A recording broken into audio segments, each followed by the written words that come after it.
আজ আমি আপনাদের সাথে শেয়ার করব আমার আজকের দিনের রুটিনটি। এটি শুধু একটি ডেইলি রুটিন নয়, বরং কিভাবে সময়কে প্রোডাক্টিভ এবং রিল্যাক্সড উপায়ে ব্যবহার করা যায় তারই একটি উদাহরণ।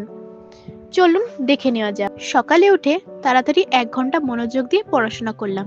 এই সময় মস্তিষ্ক পুরোপুরি ফ্রেশ থাকে, তাই কঠিন বিষয়গুলিও সহজে বুঝতে পারা যায়। তারপর 5 মিনিটের ব্রেক নিয়ে আলুর তরকারি, রুটি ও লাড্ডু দিয়ে সকালের ব্রেকফাস্টটা সেরে নিলাম।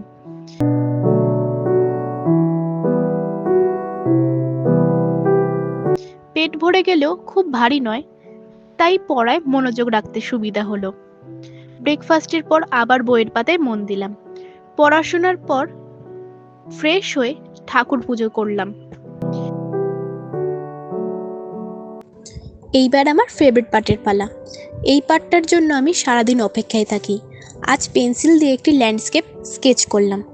সৃজনশীল কাজ করলে মস্তিষ্ক রিল্যাক্স হয় এবং নতুন এনার্জি পাই। স্কেচ কমপ্লিট করে মনোযোগ সহকারে পিসিতে একটি অনলাইন ক্লাস ও তার সাথে কোডিং প্র্যাকটিস করলাম।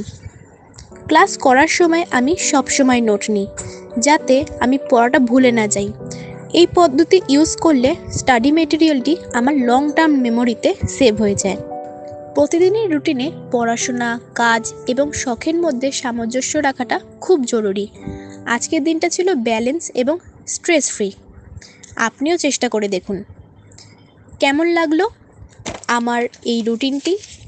কমেন্টে জানাবেন। ভালো এবং ক্রিয়েটিভ থাকুন। দেখা হচ্ছে নেক্সট ভিডিওতে।